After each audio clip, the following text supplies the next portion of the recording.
Welcome to சுடுதண்ணி. இன்றைக்கி நம்ம வீடியோவில் ஒரு சூப்பரான ரெசிபி தான் பார்க்க போகிறோம். எக்லெஸ் churros எப்படி பண்ணுறதுன்னு பார்க்கலாம். ரொம்ப சிம்பிளான இந்த ரெசிபி குழந்தைங்களுக்கெல்லாம் ரொம்பவே பிடிக்கும். இதோட இன்க்ரீடியன்ஸை நான் டிஸ்கிரிப்ஷன் பாக்ஸில் கொடுக்குறேன். இப்போ வாங்க சேர்ந்து சமைக்கலாம். ஃபர்ஸ்ட் இதுக்கு ஒரு கடாயில் 1 கப் தண்ணி சேர்த்துக்கிறேன். இதோட 2 டேபிள் ஸ்பூன் சர்க்கரை சேர்த்துக்கலாம். கூடவே 1 சிட்டிகை உப்பு, அதோட 2 டேபிள் ஸ்பூன் வெண்ணெய் சேர்த்துக்கிறேன். வெண்ணெய் நல்லா கரையிற வரைக்கும் இது நல்லா கொதிக்க விட்டுருங்க. 2-3 நிமிஷத்துலேயே இது நல்லா கரைஞ்சிரும். இப்போ இதோட 1 கப் மைதா மாவு சேர்த்துக்கலாம். சேர்த்துட்டு நல்லா மிக்ஸ் பண்ணி விட்டுருங்க.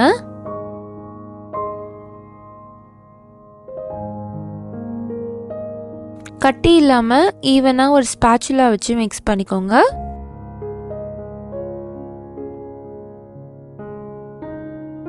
இப்போ ஓரளவு நீங்கள் மிக்ஸ் பண்ணிக்கிட்டீங்கன்னா கூட ஆறுனதுக்கப்புறம் நம்ம பிசைஞ்சுக்கலாம்.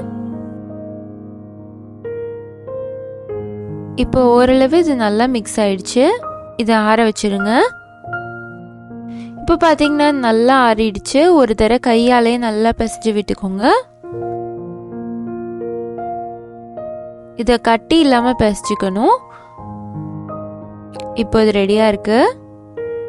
அடுத்து இதை ஒரு பைப்பிங் பேக் இல்லாட்டி இடியாப்பம் புழியிற அந்த டூலில் சேர்த்துக்கலாம். ஸ்டார் மாதிரி இருக்கிற ஷேப் யூஸ் பண்ணியிருக்கேன். பாருங்க, அழகாக வருது. இப்போ இதை ஒரு பிளேட்டில் பிழிஞ்சுக்கிறேன். டைரெக்டாக நீங்கள் எண்ணெயிலே கூட பிழிஞ்சுக்கலாம். ஆனால் பிளேட்டில் பிழிகிறது ரொம்பவே சேஃபாக இருக்கும். இது மாதிரி ரெடி பண்ணி வச்சுக்கோங்க. இப்போ எண்ணெயை மீடியம் ஃப்ளேமில் வச்சுட்டு இதை ஒன்றொன்னா உள்ளே சேர்த்துடலாம்.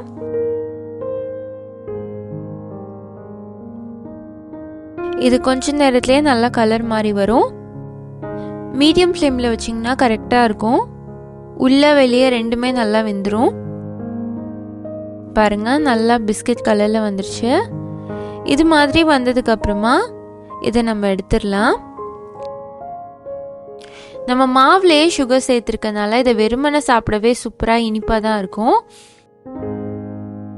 ரொம்ப நேரமும் விட்டுறக்கூடாது. அது ரொம்ப டார்க் ஆயிடுச்சுனாலும் நல்லா இருக்காது. இதை எடுத்து தனியாக வச்சுருங்க. இந்த மாதிரி நான் எல்லாமே ரெடி பண்ணி வச்சுட்டேன்.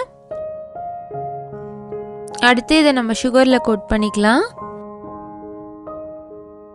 ஒரு பிளேட்டில் 2-3 டேபிள் ஸ்பூன் சுகர் சேர்த்துக்கோங்க. அதோட ஒரு 1/2 டீஸ்பூன் பட்டை தூள் சேர்த்துக்கிறேன். இதை நல்லா மிக்ஸ் பண்ணி விட்டுடலாம். இப்போ இதில் நம்ம செஞ்சு வச்சிருக்க churros சேர்த்துடலாம்.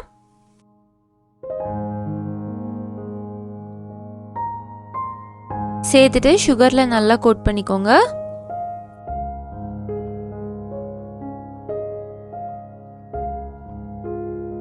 இது மாதிரி ரெடி பண்ணிக்கலாம். இப்போ இது ரெடியாக இருக்கு. இதை சர்வ் பண்ணும்போது சாக்லேட் சிரப் சாக்கோ டிப்போட சர்வ் பண்ணுங்க. ரொம்பவே சூப்பராக இருக்கும். நம்மளோட எக்லெஸ் churros சூப்பராக ரெடி ஆயிடுச்சு. இந்த கிறிஸ்மஸ்க்கு இந்த ரெசிபி உங்களுக்கு ரொம்பவே யூஸ்ஃபுல்லாக இருந்திருக்கும்னு நம்புகிறேன். கண்டிப்பாக உங்கள் வீட்டு கிட்ஸ்க்கு ரொம்பவே பிடிக்கும். நீங்கள் ட்ரை பண்ணி பார்த்துட்டு இந்த ரெசிபி எப்படி இருந்துச்சுன்னு சொல்லி கமெண்ட் பண்ணுங்கள். இந்த வீடியோ உங்களுக்கு பிடிச்சிருந்தா லைக் பண்ணுங்கள். சுடுதண்ணி சேனலை சப்ஸ்கிரைப் பண்ணுங்கள். தேங்க்யூ.